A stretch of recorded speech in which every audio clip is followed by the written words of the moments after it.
on my profile, so you're going to get a lot of people, Stuart. Okay. Right, I've got Geo Medium ask a question, because what they're going to start doing now, I think, is they're going to start asking me through the chat room instead of everyone trying to ring in at once and block up the system.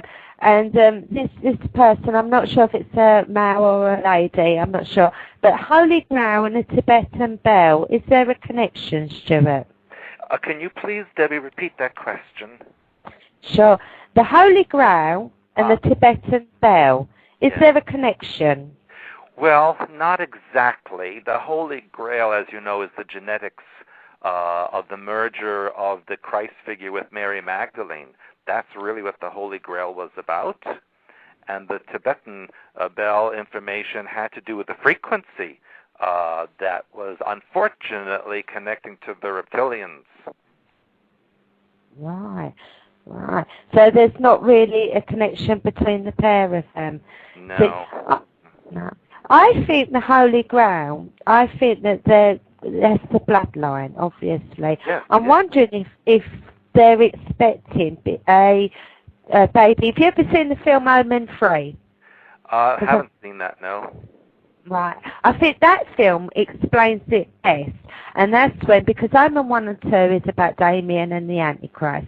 Omen 3 says that the new Messiah is born, right? And there's a star. The star came around about 1995. And they reckon that the new Messiah will be born in England. And I feel it's going to be the same story. It's going to be like a poor woman, you know, that has nothing to do with anything, and this baby's going to come out of nowhere. And I think that's why there's so much interest in the Holy Grail. Yeah. And that's the bloodline. Yeah. Well, you know, they're already setting up, as you know, the body of Princess Diana for worship as the new Holy Mother of the staged Second Coming. So, yes, Britain does play a very important role in the New World religion. Oh, yeah, yeah. It does. Britain plays an important role in the New World Order, full stop, really. Yes. Because it's the economy. London is the economic part of the Holy Trinity, isn't it? Yeah. You know, the Queen, she's the head of the Queen of England, even though Charles has said he don't want nothing to do with it, with the Church of England, when he becomes king, if he becomes king, that is.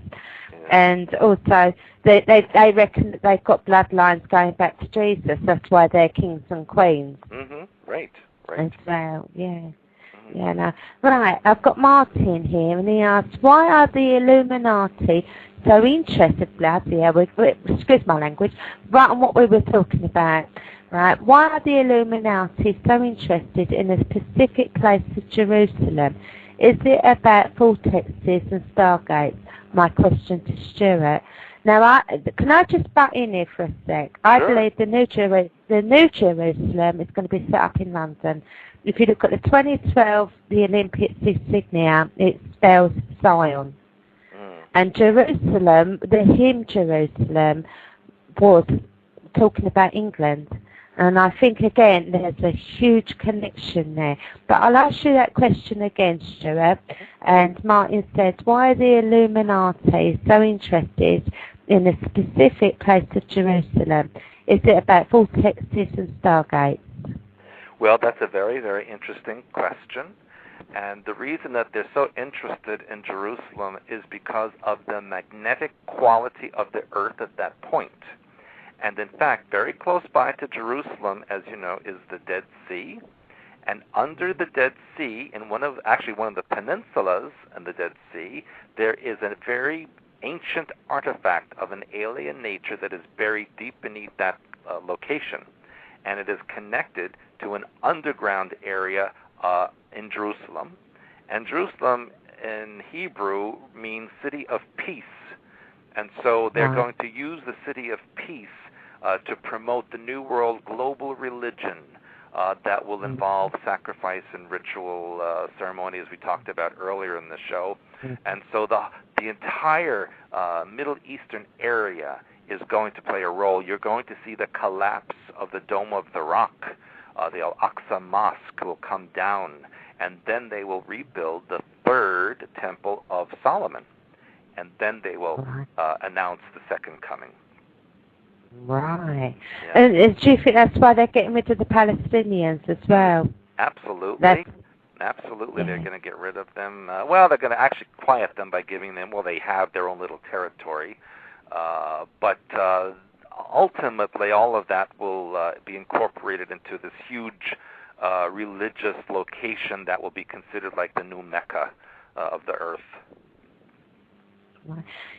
Dear Medium asked, can you ask what your thoughts are on the Kundalini activation and what its significance is in the instinctive, I think that says instiation, I can't see the whole word, right, to the masonry, because the box is small and I can't see, I think he means the significance of the initiations, right, of the masonry and Illuminati. That's the Kundalini activation.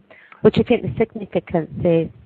Well, you know, premature or artificial Kundalini activation basically is when they will force open all of the chakras simultaneously. And that's what they did at Montauk Project. That's what that was all about, so that the person becomes aware of all these realities simultaneously.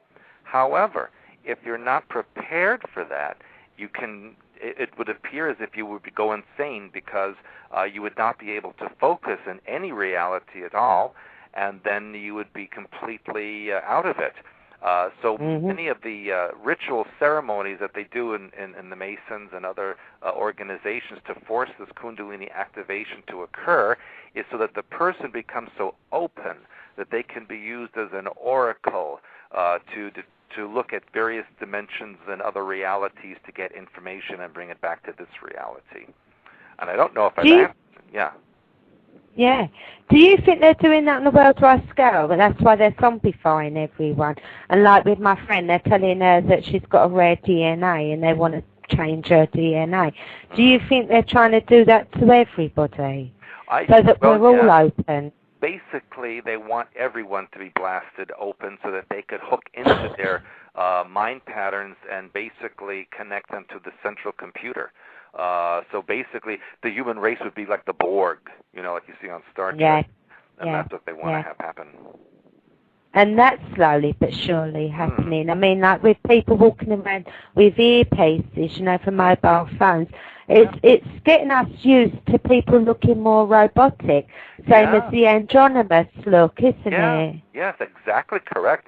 You know, these days you can't tell who's male, who's female, you know, who's black or white. What, you know, and Michael Jackson was the forerunner of that, because nobody knows what he is, or what it is, I should say. Exactly. You know, nobody knows. I mean, I'm wondering if this Michael Jackson is the original Michael Jackson. But again, that's to get us people used to people looking weird. You know, when you look at all the Hollywood stars, they've had all this plastic surgery. I mean, if they were born looking that way, they were the freaks. You know, they end up looking like freaks. But again, it's that conditioning us. Yes, because it's basically putting us in different altars and saying, you know, this altar can look this way and that altar can look that way. And it's a known fact that when a person switches into an altar, they can actually manifest physical changes in their body. So that, you know, one person could be, you know, have a body that has, let's say, hepatitis, and then they switch into an altar and they're completely cured. And so there's no normalcy. There's nothing that's standard or that you can be consistent with. And that's what they want. They want people to be completely on edge so that they can be controlled. Yeah. And they're doing a really good job, aren't they? Yeah, they are. Yeah, no. Yeah, no. I mean, this is like politicians. I've noticed that they change. And what David Icke said is true. I mean, years ago, we used to have a program over here. It was a series. I don't know if you ever got it in the States. And it was called Yes, Minister. And on the opening credits, they all looked reptilian. You know, and there's a lot of people you can see, and they do look reptilian.